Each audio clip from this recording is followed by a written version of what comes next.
Hello, everyone. Thank you so much for joining us. Creatives Empowered is pleased to present Why Anti-Racism Still Matters. My name is Shivani Sani. I'm the founder and the executive director of Creatives Empowered, which is Alberta's first and only nonprofit collective that is by and for artists, creatives who are professional film, TV, media, and arts individuals that identify as Black, Indigenous, and people of color. I'd like to start off with a land acknowledgement. Creatives Empowered is a virtual nonprofit that serves all racialized talent within the colonial boundary known as Alberta. We acknowledge that we live, work, and play on the traditional treaty territories of 4, 6, 7, 8, and 10, along with the Métis Nation regions of 1, 2, 3, 4, 5, and 6. We also acknowledge that we are on stolen land. These are the traditional territories of many First Nations, Métis, and Inuit peoples, specifically in Treaty 6, the Cree, the Dene, the Anishinaabe, the Saulteaux, the Nakota Iska, the Nakota Sioux, and the Blackfoot peoples. Specifically in Treaty 7, the people of the Blackfoot Confederacy in Siksika, Kainai, and Piikani, the Tsuut'ina First Nation, and the people of Stoney Nakoda in Chiniki, Bearspaw, and Wellesley. And specifically in Treaty 8, the Cree, the Dene Ta, the Dene Za, the Dene Sunlane, the Nakota Sioux, the Iroquois, and the Inuit peoples. We express, with the utmost of respect, our deepest gratitude for the manner in which these traditional peoples have honored these treaties. And in the spirit of reconciliation, we are committed to doing the same in how we live, work, and play on their traditional lands. Thank you once again for joining us. I'd like to introduce you to our fantastic guest today. Let's start with Reneltta Arluk. She is the Director of Indigenous Arts at the BANFF Center for Arts and Creativity. She is Inuvialuit, Dene, and Cree. She's a mom from the Northwest Territories. She's also the founder of ACPIC Theatre, which is a Northern-focused professional Indigenous theatre company. As we were just talking, it's the first and only professional Indigenous theatre company in the Northwest Territories. We have Patti, who is the president and the CEO of Calgary Arts Development. She is a veteran community and arts champion, and her extensive track record of leadership and service in Calgary includes staff leadership positions at EPCOR Centre for the Performing Arts, Alberta Performing Arts Stabilization Fund, and the Alberta Theatre Projects, and volunteer positions with Calgary Foundation, Calgary Stampede, and the Asian Heritage Foundation of Southern Alberta. We also have with us today Kizzie Sutton, and she is the executive director of the Calgary Society for Independent Filmmakers. She's an engaging arts and community professional and is happy to be returning to her roots in film as the executive director of CISF. I want to thank you so much, each of you, for joining us today. And I just want to start off by mentioning that this event was inspired by a sticky note that had all three of your names written down. I wrote down the words, "Why Anti-Racism Still Matters." Your three names were the names that came to my mind. That sticky note lived in a notebook for months. And then I finally got in touch with all of you to say, let's make this happen. So thank you so much for being here today. I'm so excited to explore this really important topic. And what we'd like to do is maybe just start off by taking a look at a definition of anti-racism. Matt, our technical wizard behind the scenes, if you could pull that up, that'd be great. And we'll just take a moment to read through this. We had a chance to share this on our social media for Creatives Empowered. This is a source that comes from an organization called Race Forward, and I had the privilege of discovering this source through resources that Black Lives Matter had put together. Anti-racism is defined as the work of actively opposing racism by advocating for changes in political, economic, and social life. Anti-racism tends to be an individualized approach and set up in opposition to individual racist behaviors and impacts. So I'd like to start by exploring I think a really important question to start off with, just coming off of the definition that we saw, which is, what really is the distinction between racism and anti-racism? And I'd love to hear some thoughts on that. Kizzie, why don't you go first? And we'll just unmute you. Okay, I think we were both unmuting me at the same time, which inevitably remuted me. So my apologies. I think the critical difference between racism and anti-racism is the direction in which people are putting their effort. At first, I was thinking, oh, it's actively opposing racism. But at the same time, when we look at systemic racism, when we look at how racism plays out within our daily lives, that is also active and very present and deliberate. So I no longer think that anti-racism is the counter, if you will, to racism as a means of where people are putting their energy, but it's also the intent behind. Anti-racism is also hoping to reduce harm, and again, my perspective, and hopefully also encourage education and learning so that we can start to change people's perspectives and most likely learn patterns of behavior. So for me, one of the biggest differences between racism and anti-racism is the active work of trying to dismantle systems of systemic oppression, systemic racism, and impacting daily lives and trying to change the way we as individuals interact with each other. So yeah. Yeah, I find it interesting that anti-racism seems to be an individual effort, and that active racism is actually a systemic, collaborative group effort. So that's kind of an interesting awareness when we look at anti-racism from that perspective. Yeah, I think, well, maybe just before I go there, I just want to, Oki Natanako, Mr. Mok Samyaki. I have the honor of being gifted a Blackfoot name, and I do that. And so whenever I have a chance to speak publicly, I always want to acknowledge where I'm speaking from, and that is the Treaty 7 territory of the Nitsitapi, the Blackfoot people. And it was an honor to get to be gifted that name, which stands for two standing headdress woman. It also complements my Chinese name, which is Arluk, which is the goddess on the moon.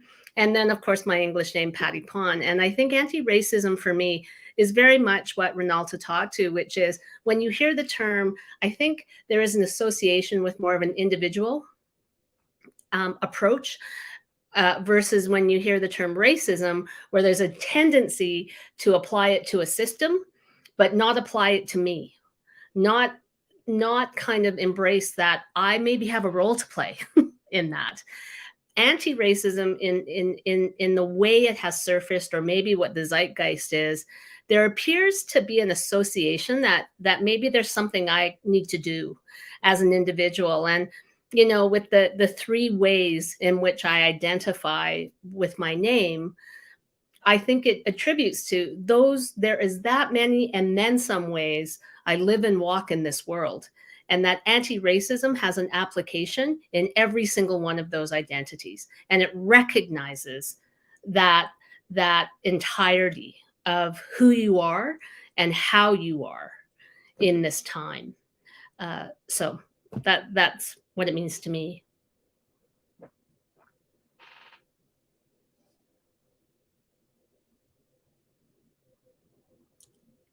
You're muted, Shivani. Oh, excuse me. Kizzie, I just wanted to see if you had anything else you wanted to add to what Patti had just said. And Patti, thank you very much.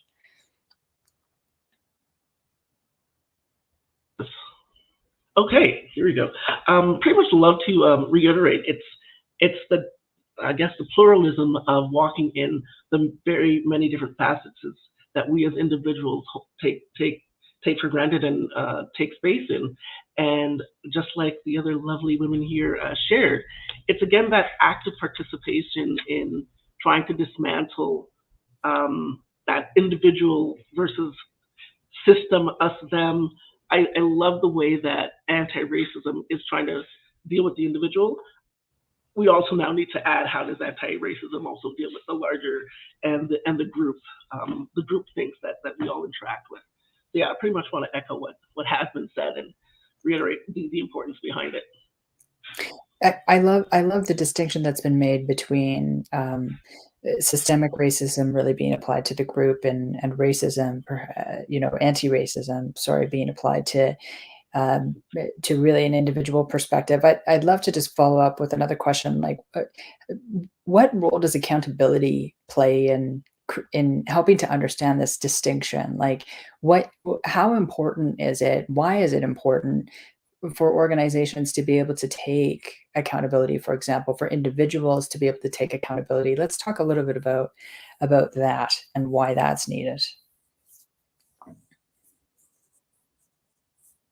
I mean, what's challenging and a gift is that, you know, I think, yeah, I'm witnessing this now because it has become so apparent that I think we've interpreted that anti-racism is neutrality, but it really isn't. Racism is active, as anti-racism has to be equally, if not stronger, in activation. But when we think about silence and complacency, I don't think we align that with racism. I think we align that with peace, or neutrality means that I don't agree with you. But in truth now, I'm really encouraging people to think about anti-racism as voice. You have to actively state you are not racist by being present, by speaking up, by witnessing. I think we have to activate our bodies and our minds and our voices to actually be an anti-activist. Whereas before, I think we're taught that by not engaging means that we're not agreeing. But actually now what I'm witnessing and seeing is a need for us to actually say, I am not a racist. I will not tolerate that. I will not stand here and listen to that. I disagree with what you're saying, that we have to activate our voices more when we witness situations that are happening that are racist. Thank you, Reneltta. Patti, go ahead. Well, and I think absolutely, and to add on to that, you know, there's been that adage around that, you know, if you're not racist, then you must be anti-racist. There's no in between. Like, that's it. They're binary, right? And they are mutually exclusive. And so in the same way that colonial systems, as an example, that racist systems that exist within that, we've had centuries to have that imposed and embedded in us, right? Even as people of color or visible minorities or marginalized communities. So we have to take that active effort to apply it and actively have anti-racist systems in place. So part of the accountability, I think, is recognizing these two things actually are mutually exclusive. You can't be both. And so pick a side. And for those who benefit or have had power and privilege because of the existing racist systems in place, you got to come clean. It is a reckoning. And that doesn't mean that you have to like completely give up everything.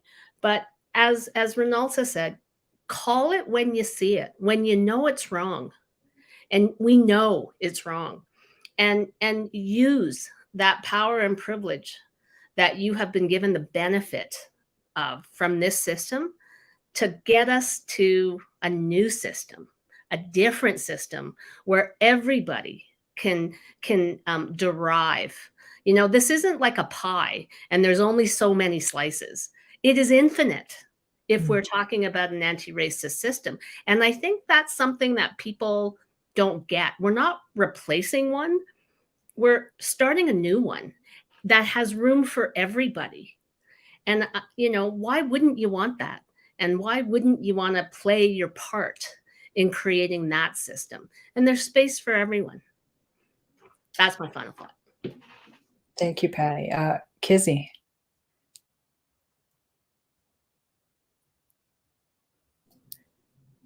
You on mute, my friend. Yeah, I keep hitting unmute, and I think I'm a little nervous, so I double click it. Please forgive my delay. No worries. Let's just all stay unmuted. I think that'll make everybody. Okay. Yeah. Good idea. I think I just want to highlight that it is a dual system. It's either on or off. It's not, I'm going to be Switzerland and stay neutral, and oh, I don't want to offend grandpa, so I'm just not going to bring my mixed race boyfriend over to family dinner. Because you're actively denying something.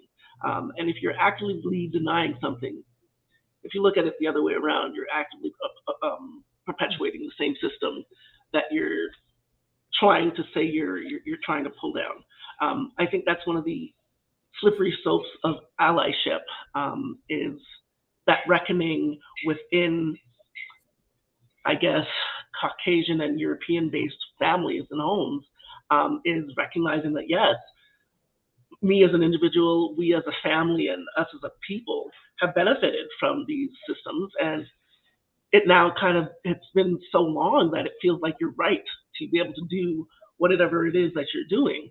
However, we recognize that it's not right. And we recognize that we as people are all equal. I say we.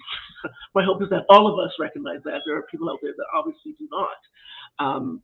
But to be an ally means to have those tough conversations in places, in spaces with loved ones that I wouldn't have access to, nor would they give me the time of day if some of their thoughts were as deeply embedded as they can be. So a part of the anti-racism stake for me is really taking on that leadership role as an individual and trying to make change within the smaller circles or spheres of influences that we have. So I think that's another active part of it. Thank you. Let's jump a little further into anti-racism and allyship. One of the things that I have seen repeatedly is in terms of accountability. I see a lot of folks that come from what used to be described as the predominant culture, a lot of individuals, a lot of organizations in the cultural sector really struggling to be able to take that accountability. And yet, despite the struggle, despite the reluctance or the aversion to taking accountability, simultaneously, they are moving forward to demonstrate that they're trying to be as non-racist as possible. And I think we've all seen examples and situations of how this can actually start to become quite problematic and perpetuate further harm against people who are racialized. And I want to talk a little bit about that right now, and talk about, what really should our allies be doing? Be uncomfortable. They should just really be uncomfortable and start being okay with being uncomfortable.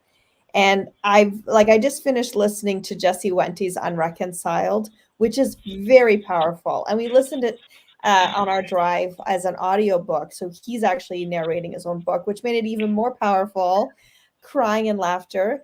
But listening to that and just reflecting that in my own life, my own journey, working at BANFF Center and the work that I do as an artist and arts leader in this country, is that I think we've just, Indigenous, BIPOC, people of color, we just have a capacity that we're born with.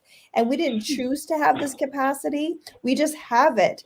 To be successful in what we do, we have to not only balance bias, racism, judgment, gender, age, everything, roles, family roles, patriarchy, matriarchy.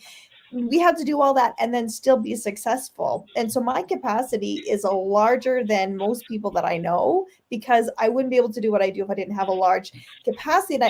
And white people don't have to have capacity. They get to be born without suffering in a way that doesn't challenge them every moment of the day. And so when I listen to that, I go, okay, so how can we raise and elevate conversation, changes, undo bias? I really, reconciliation is not for us, right? It's not for our society. It's for society to, the predominant, as you mentioned, is about growing capacity to be uncomfortable in just a little way. I mean, there's techniques to do it. And I think that would be a really great way to learn how to become more inclusive. Can I jump in? That just sparked a beautiful idea thought process as well is I love that idea of the dominant culture needs to be uncomfortable, because those of us that are not a part of the dominant culture have been uncomfortable for hundreds of years. So the 1, 2, 3 generations of discomfort that we hope that the dominant culture will have to deal with pales in comparison. Like generations of people of color have been altered mentally, physically, in all areas. And that discomfort was not something that we chose. It was put upon us, but we were able to live through it, and I believe we are stronger for that. And trust that if you're a part of the dominant culture, that you too can make it through the discomfort. It's not, oh man, this bag is so heavy, I might as well just quit. It's, no, you're developing the muscles, you're learning how to sit in the silence and hear what others are saying, and then have that change and impact the way you, again, move through your life as an individual and as a leader through and through and through. I mean, if we go back to the family unit, which is a critical unit in most people of color's backgrounds, all of the nationalities and nations that I have contacted with, the family unit is huge. And if we can really get the parents and the extended generation to connect and talk about these issues that have come to a head during our time, we really can deal with this and move forward with the anti-racism push, which will then hopefully get us to, dare I say, parity. But I think what Patti was saying is we need to tear down the old system. We don't need parity. We don't need equity. What we need is a new system. 100%, Kizzie, and so related to the, like Shivani, as soon as you asked the question, my immediate instant, response was, "Welcome to my life. Welcome to the last, welcome to my parents' life. Welcome to my grandfather's life when he came to build the railway." So, this 5 or 10 or 15 or 20 years of you feeling uncomfortable is going to give you a way to relate to me that maybe you haven't related to before. And we can do it in small doses. Like, one thing I would say, go to a powwow and take in the environment, feel what it is.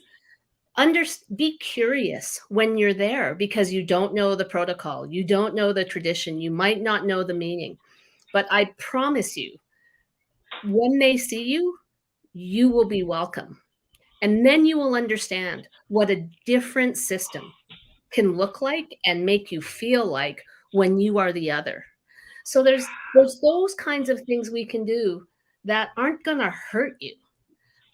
At the same time, we then, I talk about a long game to those new systems, right?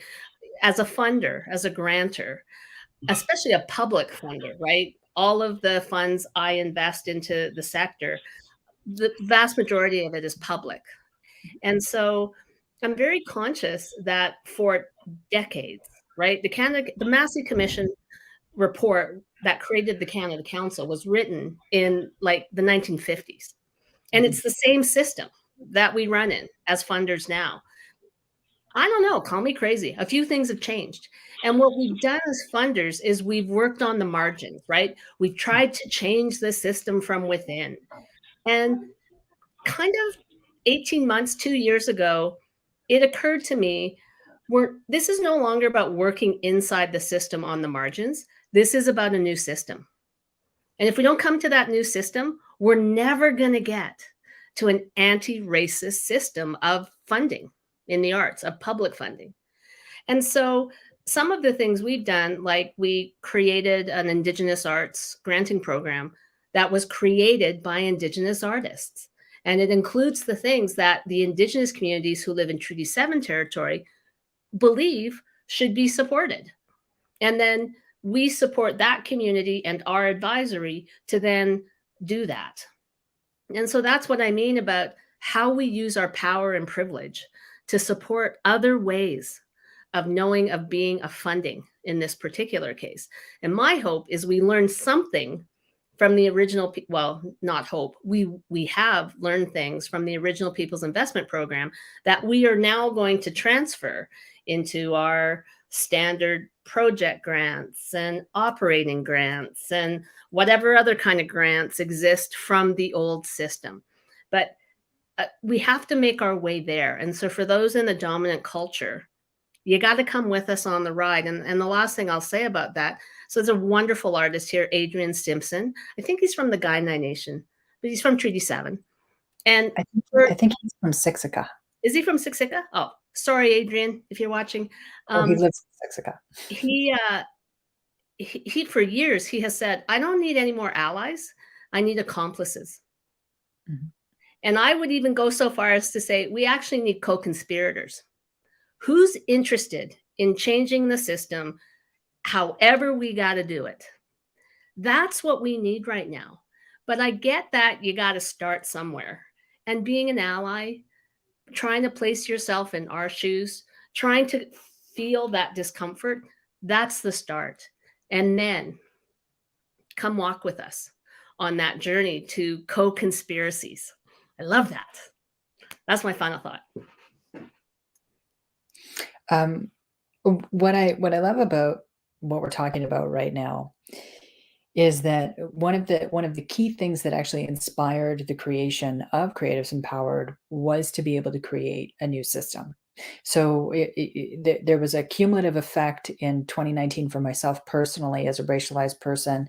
I had a variety of empowering and disempowering experiences. And there was just this conscious awareness I was developing around what the disempowering experiences were like and their correlation to systemic racism. I'm starting to become really consciously aware for the first time of this pattern that I could no longer ignore, that spanned my entire 25-year career.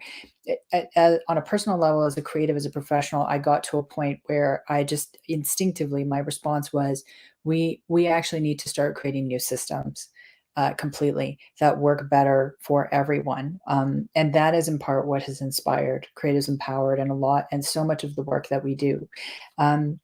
In terms of allyship, maybe just to wrap up some thoughts on allyship, because there are other aspects to the discussion we want to get into as well. I had asked what our allies should do. I would love to know what are our allies, from your perspective, what are our allies getting right and what are they getting wrong?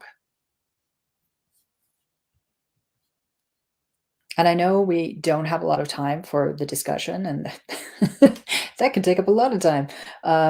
But it would, I think, just for the benefit of those who are listening, insights right now, I think would be really helpful.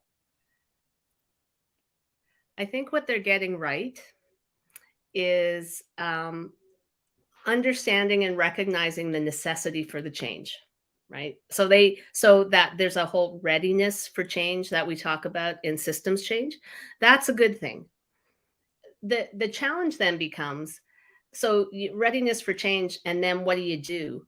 What do you do is recognize that your organizational journey cannot happen unless there's a personal journey for each and every single person inside that organization to be a part of. So you can't just report to me and say, oh, we have the right representation on our stages, or that's great, I'm glad, and I look forward to the day when you might have overrepresentation. However, then as you learn more, you do more. And so don't just sit in on CADA town halls on commitments to equity. Actually go inside what's the training you're doing? What's the learning? What are you offering people as resources? And there's a couple of resources that I sent over that we can put up whenever it's appropriate. Continue to learn, continue to be curious, and then apply it. But again, individual and organizational journey have to go hand in hand. Mm-hmm. And I think that's sometimes what people get wrong is they're just going to go through the motions. As a funder, right? I can do things. I can ask you what your representation is, and you'll check the box. But you got to mean it. You got to understand why it's there, and you won't unless you take that personal, individual approach. And so back to our very first question. That's my final thought. Any other thoughts, Reneltta, Kizzie? I can jump in. Yeah, no, 100%. And I think it's really important to just say that organizational and personal have to be aligned because, you know, as an Indigenous woman who sits on juries, I can see through those check boxes. So, you know, it's not good lying. You're not a good liar, really, if you're looking at representation instead of embodiment and actual curiosity. And I think saying earlier to Pam about like curiosity, be curious, you know. When I look at allyship, I see it on social media when we look at like the war that's happening in Ukraine and everyone's wearing the babushka scarves. That to me is anti-racism activism. When I see you posting pictures of things that aren't related to that, I start wondering how engaged you are in the global conversation of oppression and colonization. And so when we were going through the Indigenous Lives Matter, Black Lives Matter, I looked very closely at my non-BIPOC friends and saw them, if I saw them posting actual engagement with conversation and learning, I really value that as allyship. When I saw my non-BIPOC friends and colleagues just posting pictures of books they've read or, you know, shows they've watched, and they're not engaged in what's happening, I go, I wonder how engaged you are with me as a colleague or as a friend. And I start wondering who are my friends and who are my workmates and how well do I know them? And that's that relational work. When we think about systems, you know, we're not in a time of complacency. We're in a time of activism. Like, you know, we have to make decisions to be healthy. We have to make decisions to be alive, you know, and so I don't think now's the time to sit back and scroll. I think we have to really be activism that way. So in a social media lens, that's how I'm seeing it. In a more in-person lens, and is really, you know, you have to actively teach yourself what's going on and ask those questions. And I think the struggle that I'm starting to see a bit more is, you know, these systems work because they work for how they are. And when we're introducing new systems, which are not new systems, but when we're introducing new systems, what's happening is that, you know, it's learning how to undo what you know, and that's very uncomfortable and maybe won't work in the system that you're currently very comfortable in. And I think that's that fear of wrong. And so what I always say is, you're going to get it wrong. Just do it. Just do the wrong so that you can learn the right. So that's like my big offer for allyship. Thank you, Reneltta. Kizzie? Yeah, so again, echoing what was said before, at the same time, I'm going to start with the end of the question on what are some of our allies doing wrong. I'm going to say not calling out microaggressions. I think we as people of color have become so good at tolerating and dealing with microaggressions on the outside. The full impact of what those microaggressions do to us as individuals, what it does to us in our physical health and our mental health, gets lost when we talk about allyship, mainly because we're like, oh, Kizzie, that doesn't matter. I mean, one of the comments that I got when I was working in an arts organization that I thought was extremely liberal was, and I quote, "Oh, our coolness factor just went up because we hired you." Huh. You know what I mean? Like, there's certain statements that you're just like, wow, a lovely compliment that I'm cool because I'm Black. Like, what are we saying? And now me as a professional, I need to smile and nod. Otherwise I become the angry Black woman. So there's weight that gets put on our shoulders that if other people, you know, of the dominant culture could call them out so that the person who is being inflicted with these microaggressions don't have to, I think that would be a great step for allies to help out with lifting the weight on our shoulders. And what they're doing right, curiosity, and keep being curious. Keep sitting in that discomfort. Yeah. Super true. And I think there's something else, Kizzie, that actually you just said that reminded me. And I'll try to do this short because it's a bit of a shaggy dog story, Shivani. So one of the things that a great friend, J.D. Derbyshire, shared with me, and I walk with it every day, is that as people of color or marginalized communities, every day we walk through life and every day we catch arrows, right? I'm the only person of color. I'm the only woman. I've helped increase a factor. People say stupid things to me.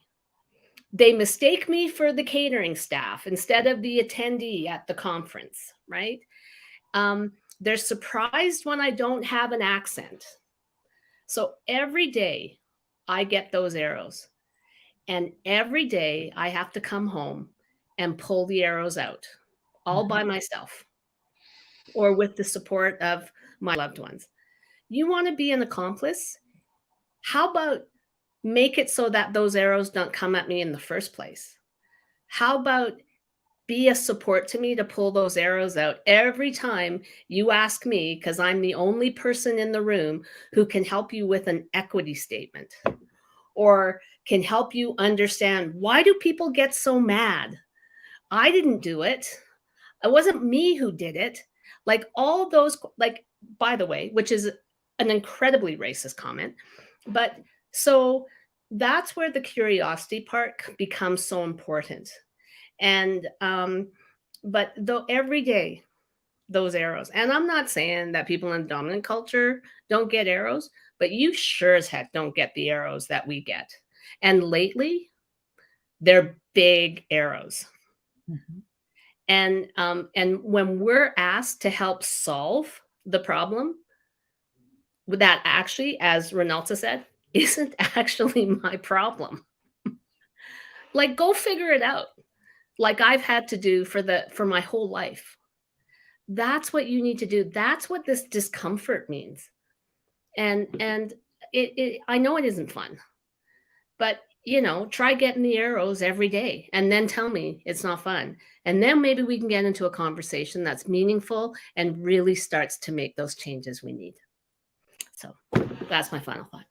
Thank you, Patti. Amazing. I love the analogy of the arrows. I'm so glad microaggressions were brought up. Just from my own personal perspective, legit, if I had $1 for every time a racial microaggression, which is just basically a racial micro inequity, was thrown my way, I would be a very, very rich woman today. And I would probably be doing this event with you from my beach house somewhere tropical. No joke there. I would be rich. I have, my personal experience embodies the onslaught of microaggressions, and I've heard this expression before. It's like death by 1,000 cuts. I also have had plenty of experiences where I've actually tried as a racialized person to call out the behavior, to identify it. And then what ends up happening is I just get destroyed with more arrows. It can be really dangerous for you as a racialized person to call that behavior out, in particular, depending on who it's coming from.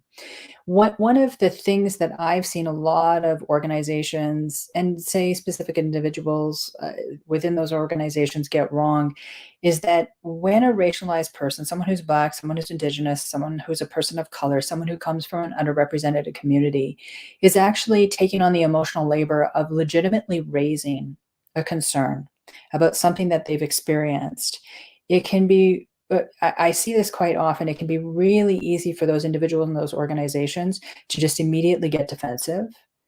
And instead of taking the time to actually listen and understand, it becomes about reacting and ensuring that they're not actually going to be labeled as racist.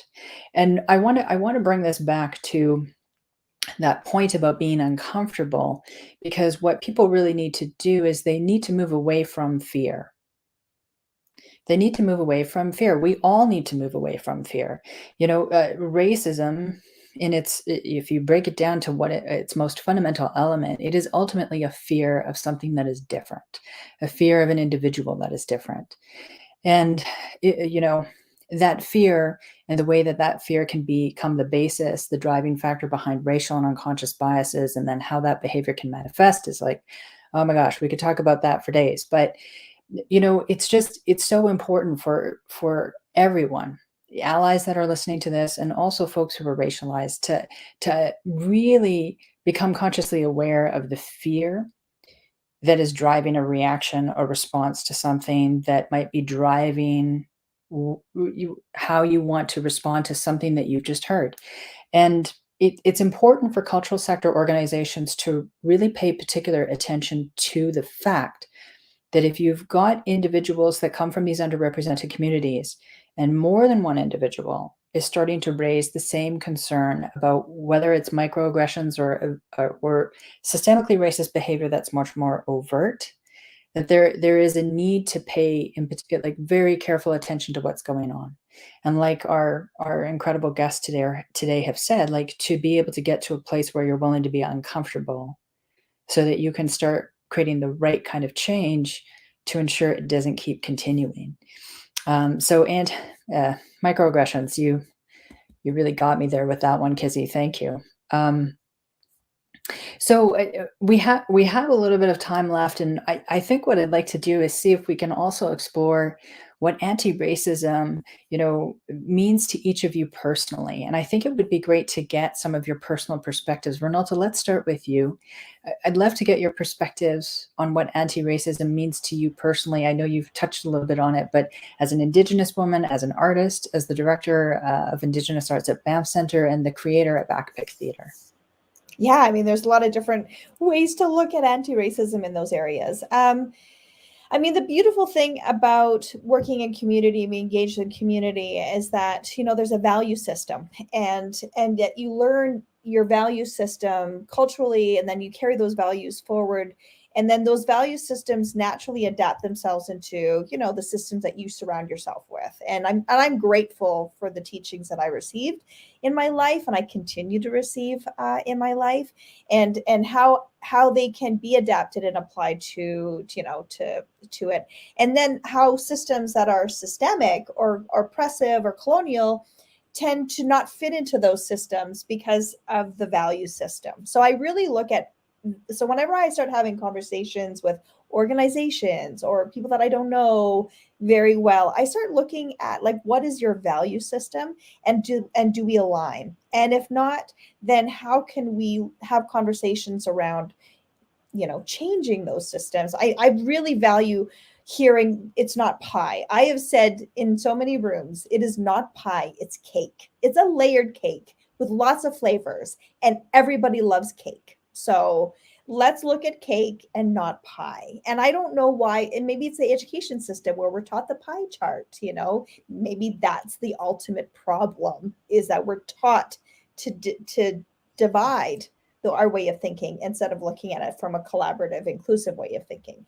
So yeah, and so when I look at it, when we look at community and going into, say, BANFF Center and doing the work that we're doing, it's affording that place of agency and self-determination. So I say Indigenous led a lot, and I say it purposefully so that other people can start thinking Indigenous led instead of thinking, oh, this is our Indigenous arts area under the BANFF Center, guys, and this is everyone's here. I'm like, we're Indigenous led, which means we're running systems differently.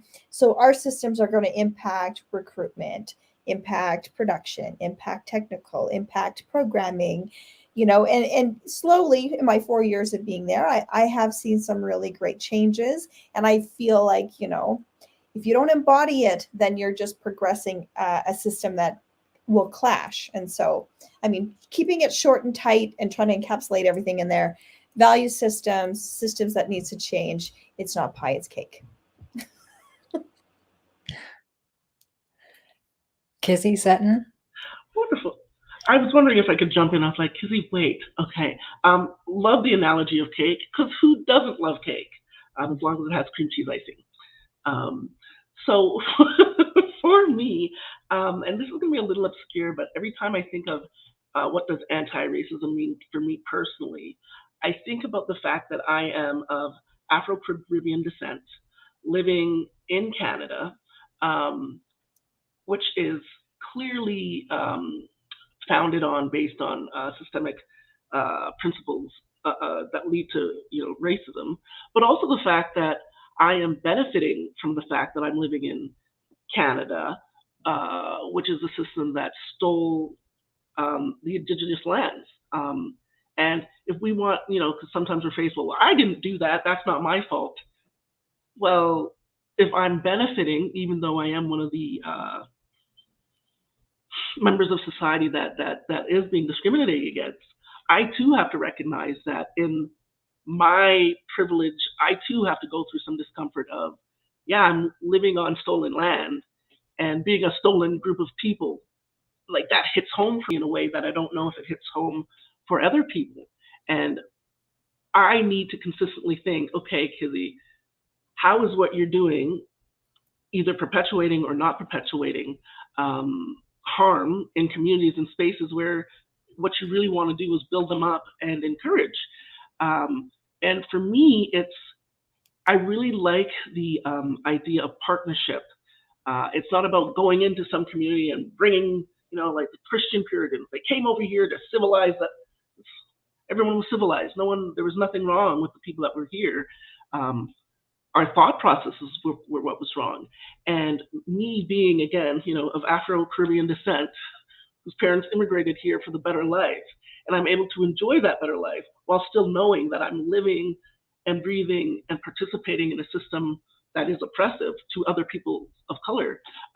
That really hits home for me. I don't think I have an answer yet on how I've resolved that dissidence, because I haven't.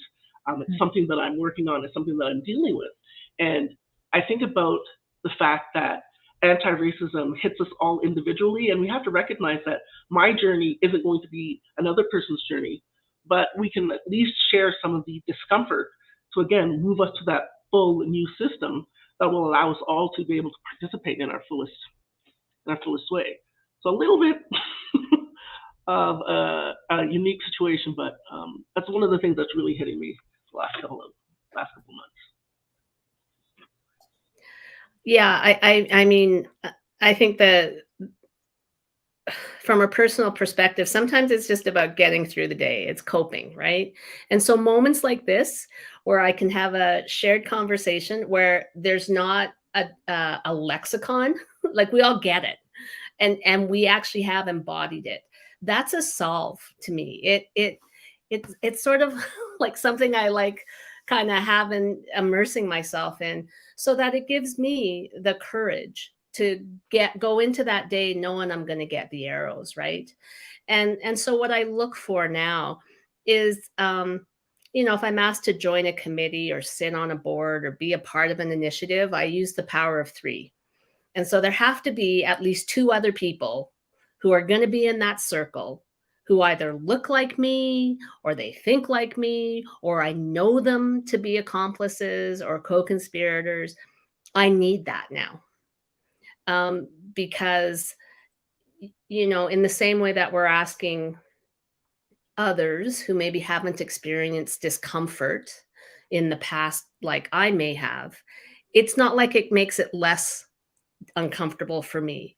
I know the rest of my life, I will continue to be in this place of discomfort. It is not going to change in my lifetime or my work life that I have remaining. However, I hope that there is a shared experience. And so knowing that, I look to find ways, look for that salve, look for that bandage, look for that moment where I can be in a shared community or in a shared circle. And that the one thing that will happen in my lifetime is that circle will get bigger. And then we will all understand what our place is in that circle. I think sometimes for organizations who are finding their way, they're in the circle, and that's awesome. But what they don't know is what everybody's place is around that circle, why you're there. And so I try personally to live my life and get through each day making it clear what I think my place in the circle is, what I hope it is, and then also connecting the others in it to what their place is, and create that exchange. And you know, conventional colonial systems don't actually allow for that, right? Granting systems are competitive. You shouldn't know the other people. You can't know who the assessors are. You can't, we don't want to tell you why we didn't give you the grant. Like it's so secretive, right? And maybe if we were a bit open, instead of being like this, if we were like this. So personally, for me, anti-racism is about trying to be like this. And it's really hard, by the way, for those of you who maybe don't have to find yourself in, you know, looking like us in other circles. And so I guess I ask of any of you who are in the dominant culture who watch this, try to be like this with me, or with others who look like me, or who talk like me. And you know, then we'll get there, and then we'll share in this discomfort together, and hopefully to a way where we don't have to have that anymore. So that would be my view. Amazing. Thank you. Such great thoughts that are being shared. I'm so appreciative, so grateful to hear all of these different perspectives right now.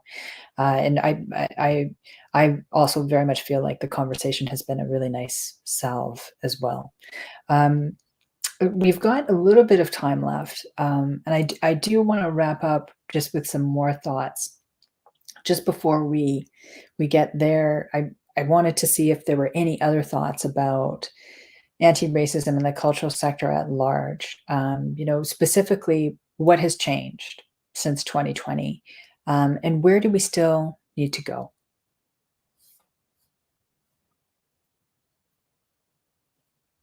Who would like to go? Who would like to go first? Who would like to jump in? I will. I get, for better or for worse, what has changed. Not a lot. And I hesitate because I see steps, but you know, there's that adage about 2 steps forward, 3 steps back. And maybe it's because it speaks to the complexity of anti-racism and trying to create these new systems. To be fair, there are way more people who try to understand, who come from dominant cultures. My staff, my team at Calgary Arts Development are superheroes when it comes to really trying to see the world from 360 degrees. And I really appreciate that. So I shouldn't be so glib to say not a lot.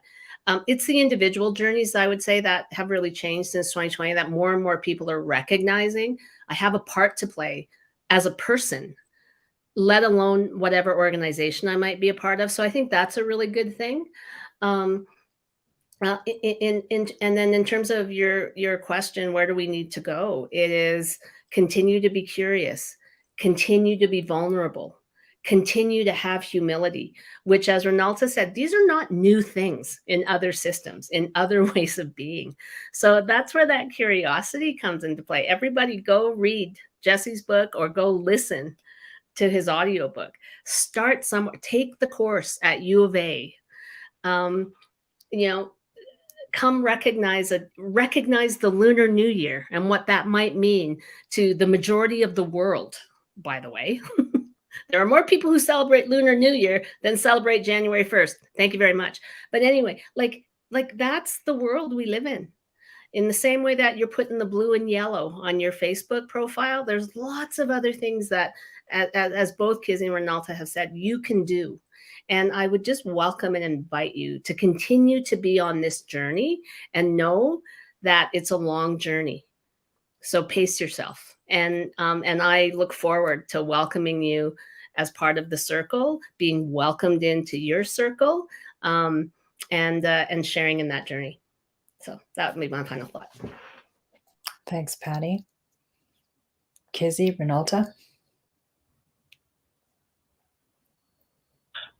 I find it a bit of a challenge. So when I think of, oh, sorry, Reneltta, did I just cut you off? Oh, okay. Yes, maintain that curiosity. And I think organizationally, it's about checking in on, my experience is about checking in on our racialized staff members, just talking about those arrows. There's been weights that's been put on our shoulders, additional to the regular arrows that we normally live with. And if you notice a staff member who, 2 years ago was go lucky and happy and and now they're no longer showing the characteristics and personality that is truly or traditionally them, I would encourage you to ask, how are you doing? And be there to truly listen and see if there's something that you can do as it relates to race, as it relates to being the shield for microaggressions. There are steps that us as racialized people can do, and there's lots of steps that the dominant culture can do to, again, bring us to a space where we're not all covered in arrows at the end of the day. And the other thing I'd like to just highlight, as Patti shared, just because we live here in the West, our perspective is not the majority.